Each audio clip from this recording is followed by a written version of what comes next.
Let's talk about, Brian, I want to talk about a guy who obviously has made education reform a big part of his campaigns in Alabama, whether you're talking about his campaign for governor that was unsuccessful. Right. I love the guy, Bradley Byrne. Sure. Or in the campaign in Alabama 1.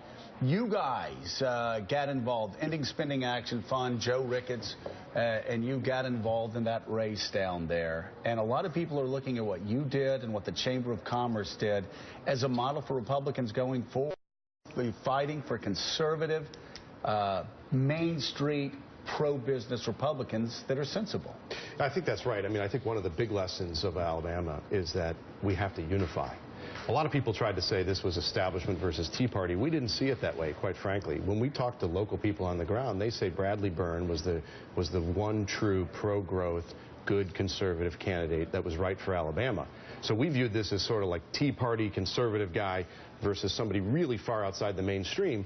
And when we go forward into 2014, we have to carry forward this lesson that we have to get behind candidates that can win primaries and the general Bradley elections. Byrne is a conservative guy. Right, absolutely. But in the way things have been redefined over the past 2 or 3 years, you actually had people calling Bradley a left-wing establishment Republican, questioning his faith in God. I mean, it's gotten insane out there. Do you think other business people are going to step in like you guys stepped in and like the chamber stepped in and said, enough is enough? Right. And it's not just Joe Ricketts. And in fact, his son Todd Ricketts has taken over leadership of the PAC. We have support from many other people around the country. Yeah. And what we're looking to do is try and support folks that can win primaries but win general elections with a very simple message of fiscal responsibility, pro-growth, and that type of thing. And we have to support people that are within the mainstream. Within the mainstream that can win elections. That can win elections. General elections. It's absolutely critical. We can't enact these policies, Joe, unless we win the actual election.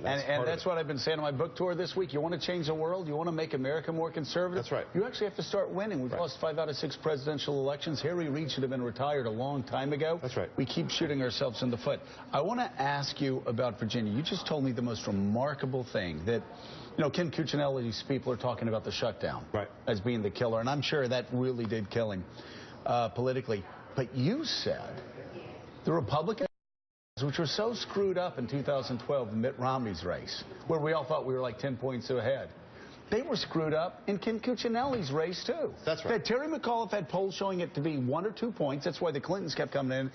But Republican polls had this 8, 9, 10-point lead for McAuliffe, which is why the money stayed out. Well, Republican polls and the Washington Post. I mean, we had a poll showing Cuccinelli within a couple of points. That's why we stayed until the end. There were other groups that did. America Rising. Yeah. The RGA was a big supporter of Cuccinelli.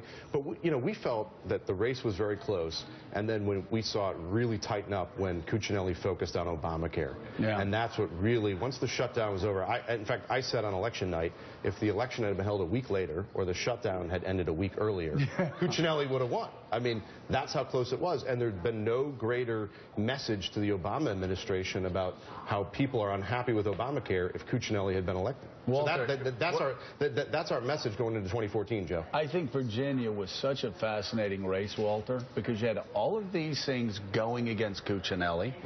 He was considered to be a right-wing nut. He wrote books talking about Social Security and Medicare. He ran a horrible campaign. He was running against Terry McAuliffe, a friend of mine, but come on. He ain't Thomas Jefferson. He's not like... Nor is Cuccinelli. Yeah, but I'm saying, though, Terry's not the Virginian. Yeah. You know what I mean? Right. Like Cuccinelli is a tighter fit for, a red state Virginia outside of the northern suburbs.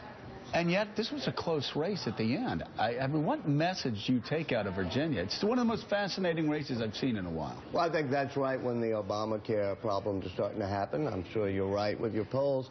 That changed things. But as you say, a week is a long time in politics. Things will move back and forth. Yeah. I do think the other message, though, is that if Virginia had as a Republican candidate, somebody who was more aligned with your type of philosophy, that person probably would have won.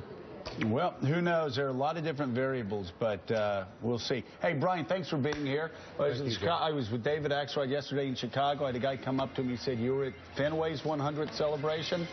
You need to be at Wrigley's. I hope so. So we got to get you there. I'll see you out there. Absolutely. And thank you so much, Mr. Mayor. Good to be with you, it Joe. sounds like you're doing God's work. Let's hope we can move forward on education reform. Keep plugging away. Congratulations. Yes, Thank sir. you. Hey, we're coming up. We're going to